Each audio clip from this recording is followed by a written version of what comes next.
another episode of Leads to Deals. Leads to Deals. All right, guys, Scott Morse here with the Leads to Deal podcast, where we talk about everything from leads to deals, and we talk about everything that leads to deals. I am super excited to have one of the most talented sales individuals I've ever met in the real estate wholesaling and investment space. I've known him for a number of years now. I'm super happy to have him here today on the podcast. He's one of the biggest investors in the nation. His name's Alex Quezada. I want everybody to welcome Alex Quezada to the Leads to Deal podcast. How's it going today? Fantastic, amazing. Thank you, Scott. Awesome, man. So for the people who are watching this now, for the people that are watching on YouTube or Instagram, tell them a little bit about yourself, my man, how long you've been in the sales space and what kind of where you're at today. My first real taste of sales was working under you, where you and another guy, John Britt, taught me pretty much everything I know in sales, handed me books to read. Did that for 2 or 3 years, didn't know much in the beginning, quickly became the top seller for 2 years. At that time I was going to seminars, so learning about real estate, and then I just, I came in one day and was like, hey, I just want to go full force in this, really what I'd rather do. And just started my real estate career. First working for myself, did a couple deals. I was missing something in my business, then started working for somebody else in his business, ran his wholesale business while he did rehabs and new builds. And then shortly, within a couple of years, brought my brother in. And then quickly after that, I was like, hey, we just gotta go off and do our own thing. And then that was about 7 years ago now. So it's a lot to unpack there, right? So when I said that we were long-term buddies, we've known each other, it all started because I was running a travel club, which is kind of like a fancy version of timeshare. And that was how many years ago would you suspect when me and you first shook hands? It was 22, 23? 22 years ago? I was 22 years old, so I was okay. 13 years ago. Okay, wow. All right, so his first, and I didn't even really connect in my head, but your very first sales job, a professional sales job, was while you were working for us, selling travel club timeshare. And just so you know, it's one of the most vicious sales cycles that exist out there, because, correct me if I'm wrong, you were traveling from city to city to city, almost like a sales pirate, right? And then what was the sales process like there? So it was all face-to-face. So what we did first was we met the customer, building rapport, discovery, a lot of discovery questions. What are they doing for vacation? Where would they like to go? Who do they travel with? What are they doing? What are their goals for traveling? And just build a friendship, build a relationship. It's really all about making a friend, getting them on your side, and then kind of forecasting to them what's going to happen. So right. Telling them ahead of time, hey, what's going to happen next is you're going to go into a presentation. John's going to tell you all the fantastic things you can do with this, what you can't do with it, how it works, how you can utilize it for you and your family. And then once you come back out, we're going to talk again about if this is the right fit for you. And if it is, it is. If it isn't, no big deal. We'll take away there up front. And then at that point, once they go to the presentation, it's about an hour long, shows them everything. They come back out, we talk to them face to face. If I can't close that deal, I'm able to do a little bit of a drop on the pricing.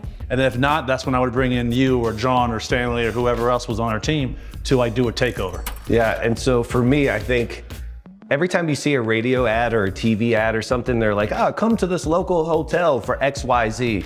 Unless you've ever been to one of those sales environments, you really don't understand, because as crazy as that was when we worked together for that brief period of time before you went off in like a rocket ship and started into the real estate industry, but you're literally inviting people to like a rundown hotel.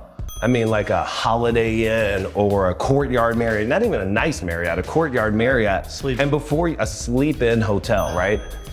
And you have a bunch of kids essentially in sales, but before you know it, somebody you just randomly met who was bribed to come in is giving you a credit card for $5,000 to $8,000 to $10,000. The very first time you saw that concept, and you were like, wait a minute, these guys are renting out a hotel and doing 60, 70, 100 grand days. What was your mindset way back then, 13 years ago, when you saw that for the first time? I loved it. It was definitely my vibe of what it definitely attracted me to get that, face to face. You're making things happen in this quick time period. You're spending an hour with me and I'm converting you to give me a check when you win. 99% of these people going up front, they're like, I'm not buying a thing. and that's one of the things, you break the pact in the beginning. Hey, did you guys make this agreement that you're not gonna buy anything? And just keep an open mind. You would do that because everybody would say that, because they just came in for the free gift. They want the free getaway, the free cruise or gift card or whatever it may be that we were giving away for marketing.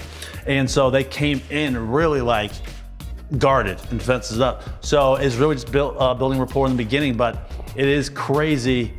Like, we had fucking amazing weekends and days and stuff like that. And it was very cool. It was like good bonding and stuff like that. And I learned a lot because it was like entrenched. We were gone from like Thursday to Sunday every week. So that's where I picked up like, a lot of skills. Yeah, so one of the things that you just said, I was thinking about it actually on my drive in today, but one of the most important things in sales is to own the objection. And so how you own an objection is you say it first. And so what he just talked about is something called breaking the pact. And so how we used to train back then, and we still apply on throughout all of our sales, is people, when they go to one of these hotels, or when they go to these face-to-face, on the car drive over, they're like, we're gonna get them, honey. We're not gonna buy anything today, right? Remember, you be the good cop, I'd be the bad cop. But we knew 100% of the people did it. Yeah. And so you could call them out on it with conviction and say, hey, listen, I know, I'm confident, probably on the drive over, you probably turned to your wife and said, honey, no matter what, we're not buying anything today. I don't care what they say, I don't care what they offer. And then all of a sudden you flipped it on them by breaking the pact, and you would be like, hey, since I know you said that, all I can ask is, it's not for everybody, but if at the end of this presentation, it feels like something that you would benefit from, you just don't allow that silly conversation that you had prevent you and keep you with a closed mind, et cetera, et cetera. So that's a really good, wonderful like sales strategy, which is owning the objection or breaking the pact, as a lot of industries call it. So cool. So you did that in that environment, which is face-to-face, aggressive, raw dog sales, high ticket sales. How did you first learn about the real estate industry? Like, what was the very first time you heard the word wholesale or like that type of investing? So it was like Ron LeGrand on a radio ad, just driving in. I was still at UCF at the time. Radio ad, I'm coming to the seminar, I want to buy houses with no money down. So one of those same seminar things, like, hey, come to a hotel and we're gonna figure out a way to take money from you. Yeah, for sure. And they did. I bought literally, well, at that first one, it was like selling a boot camp. So it was like $5,000, $3 to $5,000, I forget, to go to this 3-day event that Ron LeGrand was putting on. And that was a pitch fest of, hey, learn how to do short sales, learn how to do marketing and doing this and this and this, like every little niche. And I literally bought everything, started digesting it. And this is when I was with the travel club. And so I literally started the education while I was working and continued to learn and started doing some marketing a little bit myself. And then it was just like, I could only really do things like Monday, Tuesdays, really, because we were going every weekend. So it was like, man, like it just came to a point where like, I'm spending money on marketing, like I'm testing it out and it's not really going anywhere for me because I needed to be my full focus. So I was making money obviously with you guys. So I just was like, hey, I gotta cut ties and just do my own thing. So I just went full force in it, did a couple deals. And then most of that time was like a lot of REO properties in the beginning. But after that, linked up with somebody else who was doing a good number of deals himself and was looking for an employee. I was looking for a mentor. He's like, I don't want to mentor you. I'll like hire you if you stick around. And then like in a week or 2 weeks, I learned like what I was missing in my business. And I could have left, but I'm a loyal person, so I stayed with him and, for 3 years. So what's so funny is what he just said is what's the truth about all closers. I think closers are the easiest people to sell. So even though you literally know what the hustle is, you know what the game is, you incentivize people to come to the hotel, you're gonna say, hey, it's free, come pick up all this information. Before you know it's credit card after credit card after credit card. But I find that like salespeople real good are like the easiest guys. They see it, they want it, boom. And you work hard for it. 100%. So you did that, but the takeaway for me is like you invested in yourself. 100%. So you already had this other opportunity you were making good money in. You went to a pitch fest, a self-prescribed pitch fest. You bought this stuff, and then you realized you couldn't be halfway pregnant. Yep. You're like, hey, do I want to be an independently wealthy guy, or do I want to continue to work for Scott? You chose independently wealthy. So once you made that decision, walk us through a little bit more of some of those mindset changes that you've had, because let's be honest, you went from being a top tier salesman to a closer to now an enterprise businessman. So there must have been certain levels of mindset changes that happened. So kind of walk us through what happens when you quit your steady Eddie commission job and start being now on your own. Yeah, so it's getting in those rooms. Like, even though that one was a pitch fest, like, it definitely opened my mind to like what's possible. Like, one of the guys I don't remember his name, but I remember him he was talking on stage and he just stopped and was like laughing. He's like, man, I'm talking in front of everybody here, and like, I didn't even graduate 8th grade. He's like, and I flew here on my jet. He's like, it's fucking crazy. And it's like, I was like, wow, that's amazing. I'm like, I went to school and I got straight A's. And I was like, where are we going to school? I'm like, I can do that too. Yeah. You know, so like, just like the mindset and the belief and getting in the right rooms with people who are doing big things, who are making things happen like yourself. It's like surrounding yourself with those people like elevates you continually. And you always got to get into those new rooms, because at one point in time, like after I left that company, I was working, me and my brother, we were doing 3 to 5 deals a month. And I was always like, you know, I thought we were doing good, you know? And then I went to this other event, Ken Clothier event, and we went to that event, and there's guys doing 20, 30 deals a month, and I'm like, oh shit, like, I should do that. Like, that sounds way better. And like, it's just being in those right rooms and continue to push yourself and educate yourself with either books or meetings, mentors, because you don't know what's possible until you know it's possible. Yeah. So I think that's a big mindset thing too, because what you said, and it's no disrespect to the people that you saw on stage, but you were like, if he can do it, I can do it. And it's not like, oh, I'm smarter than him, but it's like, hey, it's been proven before. Yes. And so you don't know, it's like the 4-minute mile, Roger Bannister, right? You don't know that a human can run a 4-minute mile until it's done, and you see somebody doing 20, 30 deals a month. So to take you now to that level and beyond, and I know you're doing significantly more than 30 deals a month now, but what did you have to do from a business fundamentals? Did you have to like start to spend more? Did you have to hire more? Walk me through some of those fundamentals that takes you to where you're at today. So I could close deals. So at that point in time, we were face-to-face sales. I was driving around appointment to appointment. My brother like set appointments, and I had to go from Cocoa Beach to Orlando to Kissimmee to Lake Mary to fucking Ocala, and just driving around closing these sellers. And I would literally be like 8 and 10, like 3 and 4. Like I was close. If I'm at the appointment, I'm closing it. And so I thought, you know, we were doing good. But when I went to that event and they're like, you know, what are you spending on marketing? And I'm like, 3 to 5 grand. They're like, try spending 30. So we spent 30 grand on marketing. We pushed up our marketing. We started doing more deals. And it was still face to face. I was just going on more appointments and still closing a lot of deals. It was just, we had more leads, we had more appointments, and it was all that. And then after that point, you know, it was just hiring. So it was hiring first an assistant, because with these types of leads, it was always like, so it's real estate leads, it's leads that you're going after people like with hardships. So either they're going foreclosure, they got code violations, they got liens, they're going through probate when they inherit a property, you have to go through a bunch of steps. So like, I was not only closing deals, but I'm also like dealing with all these issues, problem issues.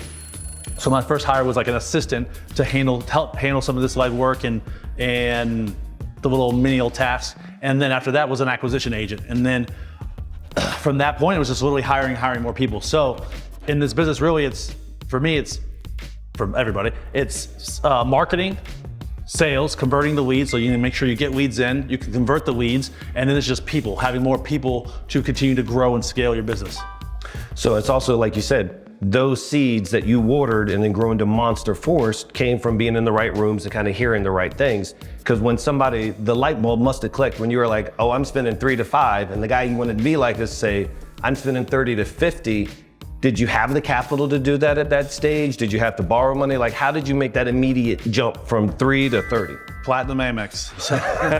So Platinum Amex, put it on the Platinum Amex, and then just continue. I knew if I put out the money that I was gonna close the deals. Yeah. So I knew if the marketing would come in. So before you spend money, you wanna make sure that you have a good conversion ratio. If you can't convert shit, then you shouldn't go spend more money. You gotta tighten up your conversions, make sure you have good conversion ratios, and you can convert properly. And if you can do that, then it's okay to spend more money on marketing.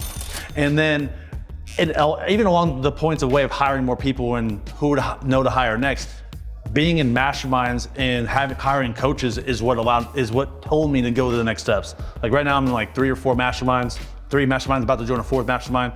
And it's like, it's just for those little things. And even like, I do some coaching with some people as well. A lot of times it's just hearing it again.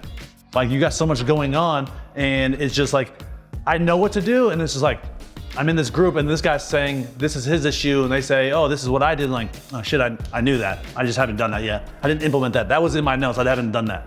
And it's just like a lot of that. So when you surround with people who are doing the same things you're doing and had the same problems. You just know the solutions quicker. Yeah, I love that. It's a lot to unpack there too, because when you think about what you did to jump from 3 to 30, you did it because you know that you could close those leads. And I meet a lot of people in your industry as well too, that they want to spend more, but they've never really closed the deals themselves. And no one will ever love his 30 grand more than you loved your 30 grand. And so if you had a staff in there, to them, it's just a lead. To you, it's like, hey, this credit card has to be paid back. And so I know that you must have treated those leads like the necessity that they were to your business. Did you ever get scared at all a little bit in there? Yeah. It was like literally almost like a year later, I was spending so much more money on marketing. I was like, I literally can. So one big thing is mindset. Yes. Mindset and having the belief and faith, and that what you're gonna do, what you're gonna put out is gonna come back to you. And then obviously taking action on it. But I was literally at a point in time like, I do not have money. Like, I have all the spend out there, and deals, these types of deals. I was talking about the co-violations, the probates. There's delays that come up. So you'd be like expecting to close 100K, and then 4 of the deals get delayed for 3 weeks or 2 weeks or fall out completely. And you're like, oh shit, like I ain't got no money coming in for 30, 40 to 5 days. So like there were a couple times on that, I'm like, this is scary for sure. But like having the belief like, hey, I gotta keep spending marketing, keep getting these deals closed, and it will happen. And so that Amex helps also for that. Yeah, I can imagine so, because now you're leveraging future monies and you're paying it back, and you got all these things you got, but overall you had a belief in yourself and a mindset shift that continued to grow. When you started to scale human capital, I think you said it's your brother that you brought on, right? Yeah. So your brother was your first major person. How did you struggle as your company's grown, and how many people are total just in your Orlando operation now? 16. How have you struggled, or what have you learned with delegating now that you're not the primary? I assume you're not the primary closer. The only deals I really close are like self-storage deals. And sometimes I'll step in like creative financing deals if they need a little help on those, like doing subject to or seller finance opportunities that come through our typical wholesale leads. Right. But my brother pretty much runs the wholesale operation, and he'll do the takeovers and whatnot. But pretty much our closers pretty much go front to back on deals, and then my brother and my TO. Did you struggle at all with the delegation side, like as you were coming out? Because a lot of us alpha closers, right? The guys who are used to, we started it from nothing, started out of our spare bedroom. I was going through your Facebook profile 2 days ago in advance of this, and I was seeing like all these yard signs. You had pictures go back from 2013 of signs that he put in the grass, and like you were real deal bootstrapping this. And that Alex versus this Alex today, where you got 78 deals on the board last month, you said, but you have all this, that's a big mindset shift. You had to have, well, I shouldn't say had to, did you struggle with delegating some of these responsibilities, or were you like, just go for it? No, it's definitely hard to let it go, because like no one, 100% can close more deals from people in my office than they can. But you're never gonna grow like that. But I still have that problem. Like, it is a little bit of a problem, but not really. I feel like when I got into self-storage, like I wanted to know everything. I wanted to dive into it. I literally slept on the floor of this property in Sebring with no bed and no couch. I literally slept on the floor because I wanted to see what it looked like at night, see what happens at night, what's the activity, what's going on, what the lights look like. In the morning, like what happens and stuff like that. So like, I wanted to know a little bit of every little piece of the business. And some of my business partners, other people are like, oh, that's kind of like a waste. Like you don't need to do that, stuff like that. Like I need to do it. Like I want to know what's going on in every aspect. So I know the knowledge of how to properly delegate it or train them or whatnot. So I'm a little bit of like control freak. So like I like to be in control and know what's going on. But it is easier now when you do have someone like my brother, so I can like rely on him, who I know he's, followed me for 10 years. I know he knows what he's doing. And it's also like what I hear you say all the time is like, they don't, it's not what you expect, it's what you inspect. Yes, yeah. So like making sure you're checking on your guys to make sure they are hitting their numbers and their conversions and whatnot, because although you can't delegate it, you want to make sure they're getting shit done. So I think that's a really valuable lesson for people who are looking at scaling. The problem with scaling is insight into your operation. Small leaks sink big ships. And so as you want to grow your ship bigger and you want to go deeper into the ocean, if you're not watching these things and leveraging technology or keeping up with the numbers, it's very, very easy to all of a sudden look back 3 months later and be like, oh my God, we're taking on water. So I love that you said that, like that you still have your hands on kind of the higher level stuff. That's what it sounds like. It sounds like you're moving up the knowledge tree and you've been able to delegate, or you have a great support staff. But anytime you want to see what they're doing, you're able to see the KPIs. What are some of the common KPIs for everybody out there that you look at just on the wholesale side, maybe not the commercial investment or self-storage stuff, but what are some of your daily KPIs or weekly KPIs you're looking at? The closing ratios, how many people an agent's talking to, their talk time, how many leads we're getting in, the cost per lead, leads to deals. Yes. And so those are like the top ones. It's mostly like acquisition agent related. And then I think for us, like talk time is huge, and then just the conversion rates. So for me, this is another big thing. I talk to people who want to hire my other company, Service Lamasu, and one of the ways I call them red flags. Like the very first question I'll ask is, do you guys record your closer phone calls? Because I know instantly you're not inspecting what people are saying with your money. Those are your dollars. You just spent $220 a lead for this PPC lead or $80 for this cold call lead, whatever it is. But if you can't listen to a call, you can't calibrate a call. You can't hop in and take over a call. And so like that's a major, major red flag. And the second thing I say is a major red flag is not having a nurturing campaign. Because while we're always all about the one call close, the reality is your industry is about timing, significantly about timing and follow-up. So I know it's cheesy that the fortune's in the follow-up, but it really is. So we know that you have the insights. What kind of nurturing system and did you always have a nurturing campaign? If you do have one today, and then. Well, we use Synergy CRM, so like it has a lot of automatic drip campaigns and everything with the nurturing very well. But with, it is all follow-up. So like in the beginning, we had terrible follow-up because we didn't have a CRM. Me and my brother did 88 deals by pen and paper, and we probably could have done 120 if we knew where every paper was. And so it was, the CRM would really make it easier. We had a Podio, and we literally paid for a Podio, and it was a nightmare with that one.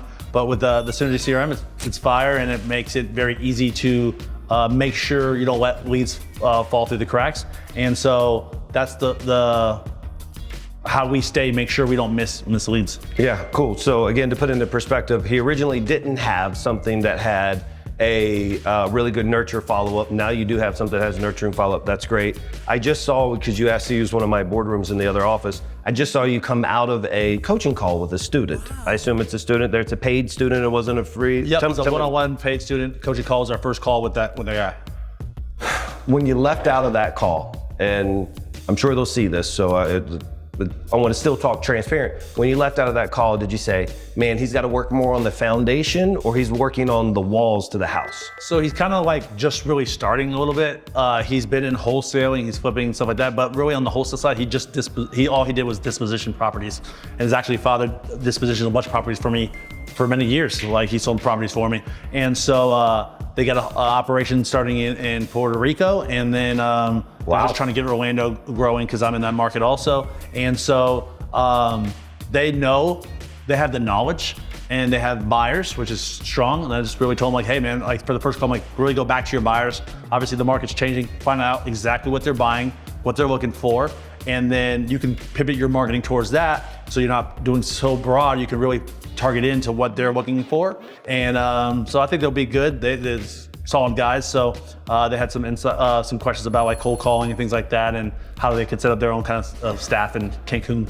So I've seen, Cancun's a great place, good for them. But I've seen a guy on your Instagram or something, it's a gentleman, I don't know his name, I'm sorry off the top of my head, but he's a gentleman that I think that you're coaching, he was a coaching student, but you used to dispo all of his deals for him. And like, so are you doing that for a lot of people in Orlando? Or if you have a deal in Orlando or Central Florida, or what are your markets, should they reach out to you if they can't move it, or if they need help with cuts? Talk to me about your footprint and those types of relationships. Yeah, so buyers is the last thing in my business that I let go, I delegated, was the dispositions. So I always had a strong, like when you talk about dropping signs, like I used to drop signs that say, 3-2 investor special, and you call me.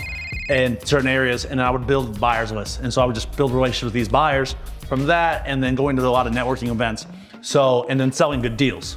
So selling good deals, they would love me and come back and buy more and more and more deals. So I built a lot of good buyer relationships in Central Florida and starting to do in Tampa and other areas as well that we were in.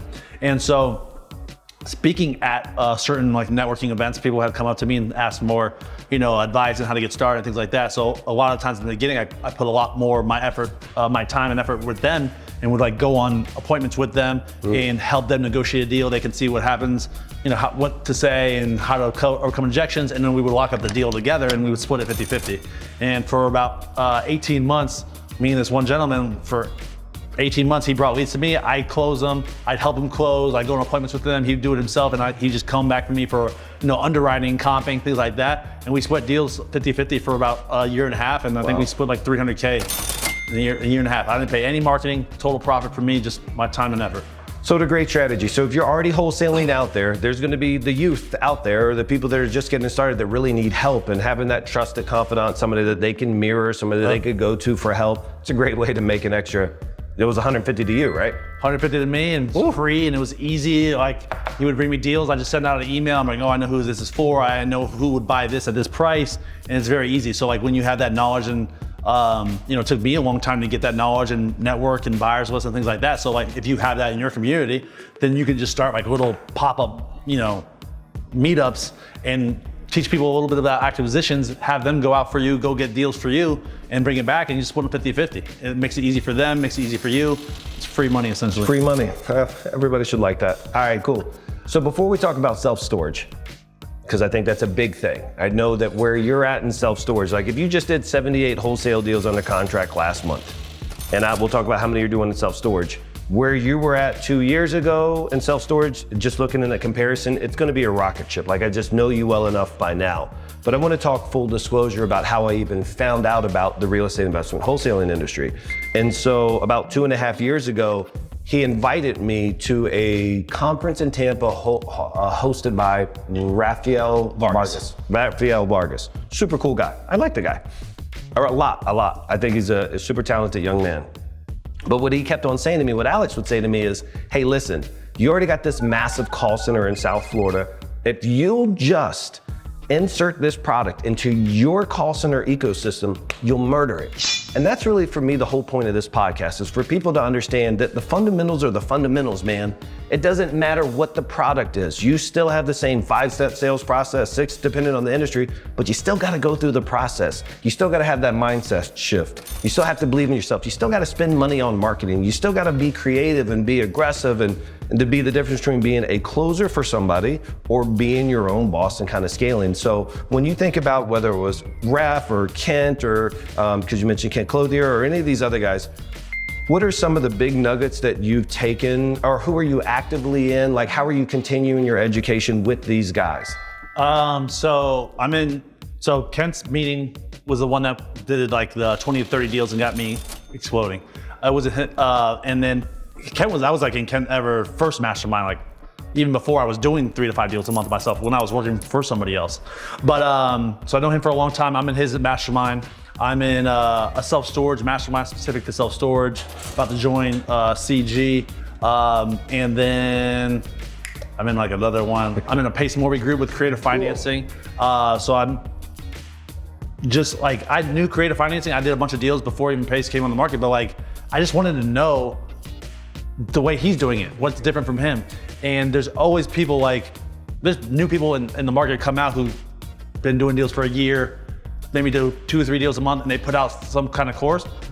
I might buy that course just because I want to see one little nugget in this book or this course or this training, and it can change my business. Like maybe they're doing something that works differently in their market than my market. Maybe I'm going to go into that market. So like you can always get these little tips and tricks from anybody, someone who's brand new. So that's why I always like am open to everybody, and doing different coaching and events, because you always can pick up nuggets if you know what you're looking for. Yeah, I love it. And what I was thinking about when you're coaching is, if I wanted to get access to $500,000 worth of coaches, I would literally just hire you. because I know you spend more money on coaches and masterminds, and I don't know what your cumulative life total is, but I know it's hundreds of thousands of dollars that you've spent. Yeah. So being in rooms with guys like you synthesizes that down. Being in a room with another guy who spent $700,000 synthesizes that down, because it's all about little nuggets. I went to a Kent Clothier event once, and his was treat every lead. Kent Clothier. I was just talking about it in our other interview. Price is only an issue in the absence of value. That one line really helped rocket ship my sales side here, so I love it. So top wholesaler, single family homes, multifamily, some commercial, but now you're putting a flag down in the self-storage space. So for everybody who's watching this, who in 6 months from now is trying to figure out where all the deals went, it's gonna be with him. So what are you doing in self-storage currently? What is your trajectory? What do you need to accomplish that? Help them understand why first you're pivoting into this. So it was actually somebody else who was like, hey, like, how can we, it was a student of mine who was like, how can we do deals together? He knew I was doing mobile home parks and apartments, and I was like, well, I know self-storage. I have a course that I went through. I just never implemented it. So I gave him that course, he brought it back, and I read through it again, and then it just happened to be Scott Myers, that's the mastermind I'm in. He was like in town the next weekend, so we all went to that event, hired him for coaching, and then we just started doing some marketing, and right away we got a deal. June 2020 was our first deal. We closed that. We got some other traction going on, but the next year, 2021, we closed 5 self-storage deals. Congrats. One being a development deal, and then the rest were all existing facilities. And then this year we've closed one so far, got 2 under contract, one's gonna close in a month. And then those are also creative finance deals. And so we're really just kind of increasing our marketing for that space as well to get more leads flow, and then going out into different markets as well. So all those deals and the ones we have under contract are in Florida, but we're starting to look outside of Florida, increasing our marketing because we just want to get more. So we're always looking for more deals, more partnerships with people with money or opportunity. So do you think that part of your success will be that you started in single family first and generated a sales operation and you have that, or is that not necessarily a requisite? No, it definitely helps. I don't think you need to start with it.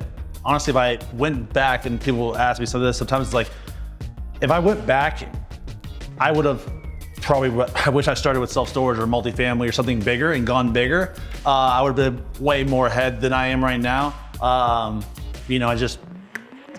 What I was taught in the beginning was just single family. The ad I heard on the radio was single family.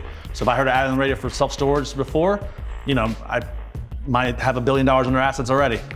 Yeah, I think that's an interesting perspective as well too. I think for me, what wholesaling does for a lot of people that I talk to is it funds the rest of their other ventures. Yeah. And so wholesaling is a quick cash, typically low asset type of play. You're just getting cash to feed back into the beast. So if you look at it as, hey, listen, I'm gonna get into wholesaling to buy apartments. I'm gonna get into wholesaling to get into self-storage. I'm gonna get into wholesaling to take down my own homes because I don't have the capital now. It's a great entry point. So I love it. Deals.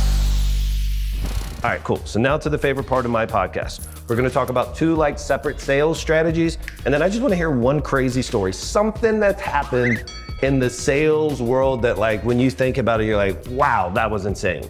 So let's first talk about a sales strategy called the takeaway. Now I'm gonna tell you what my definition of the takeaway is. I think everybody has different variations of it. But for you, when you think about training or you think about the takeaway, what does that mean to you, the takeaway?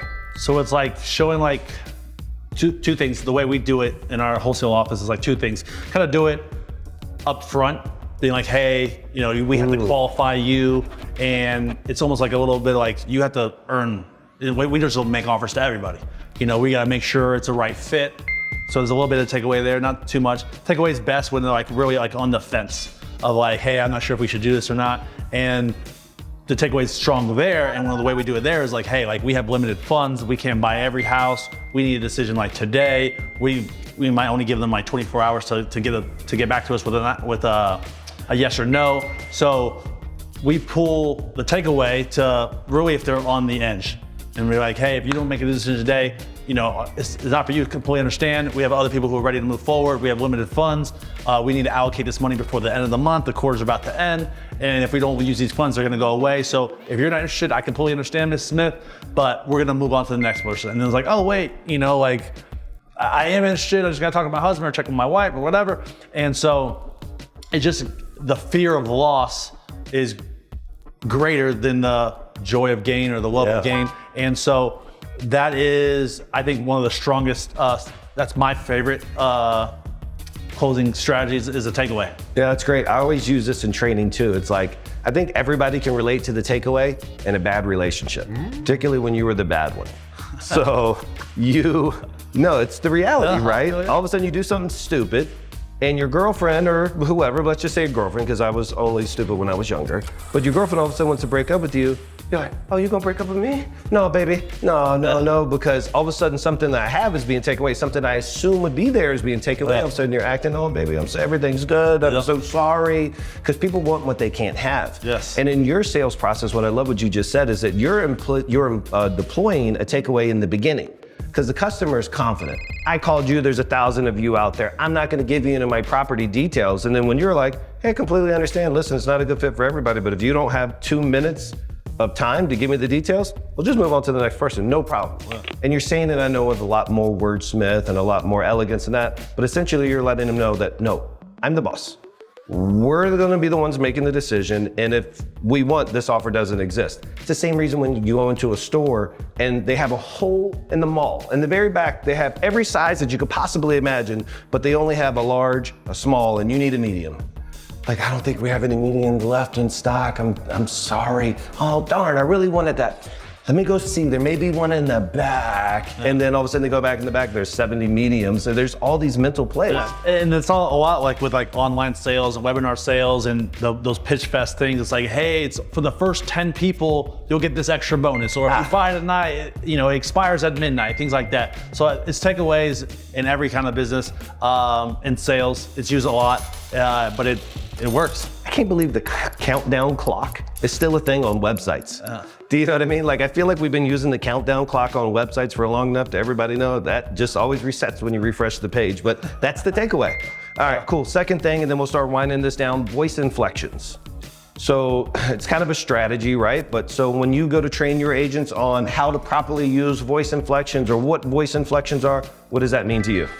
So, give this credit to you. You gave me the best example of this. You put on the whiteboard, it's like, I didn't say she stole the money. It's like, I didn't say she stole the money.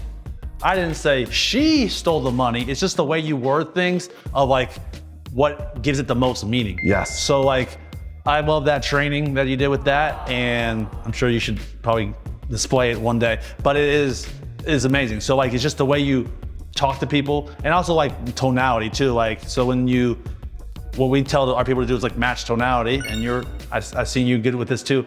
You got a Southern guy at your table on a timeshare, and you're all talking Southern, you got a Southern drawl yourself, and like you just match them as well. Yeah. So with the voice inflections, the tonality, it's telling them really what's the most important part of that sentence. And that's how you can, really draw from them a reaction in certain ways, or make them feel like it is a takeaway or this is really going on. So it's a strong way that to use your voice, and you want to make sure you don't have the same tone and voice throughout the whole pitch. Yeah, and this is what I love. To me, I wanted to make every podcast almost a masterclass on selling, because voice inflections are a real thing. I always tell people when I'm training them, it needs to be like a roller coaster. It needs to be up and down. It needs to be sing-song. You want to bring them in and out, because the reality of it is, and if you're taking notes, you need to remember this sentence, but telling ain't selling. And if you're not using that voice inflection, so what we do is we would like to make you an offer today. So what I'm gonna do, I'm gonna go speak to them, and I hope. It's just those voice inflections are what makes it credible. It's what makes it delivered. The people know that you're engaged with them. Some of the biggest things that I've learned by having an office here in Latin America is an accent can be also a draw in. Articulate, you're very clear and articulate. And so I've met people do this in the stateside where they're kind of fake an accent or whatever, because it draws people in. You have to listen harder. You have to be able to get in. So while you don't necessarily have to do that, I'm just telling you, your voice should go like this while you're talking to people. So I love it. Telling ain't selling, voice inflections, the takeaway. Leads to deals. Now give it to us, a crazy story that happened in sales. So I'll bring you back to timeshare with you. Sitting around the table. So one, day I was playing basketball, got elbowed in the mouth, lost my front tooth. I was bleeding for a little bit, came back. I don't remember this. Came back, scored the winning point, then I left. I went to the dentist and I had like a flapper, it's like a fake tooth, it's like a retainer that has like a tooth.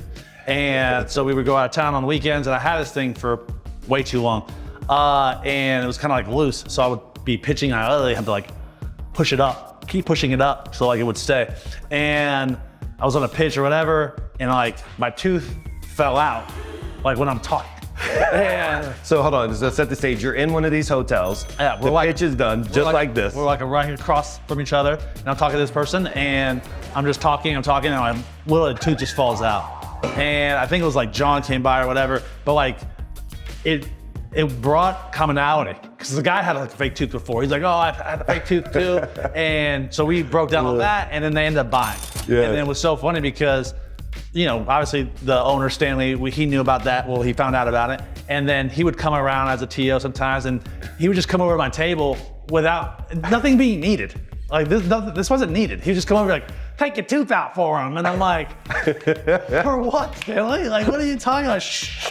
Of course, a deal. So he would just do that constantly. So it was a very little funny situation, a little embarrassing sometimes. That's more than a price drop, it's a tooth drop. Like, you know what I mean? Yeah. But I think the reason why he would have done that, and honestly, God, I don't remember these. I always remember you doing this, but I don't remember the day that fell out. But I can tell you why I would do the same thing. We used to have a guy, and I know you met him once, his name was Barrett Keys.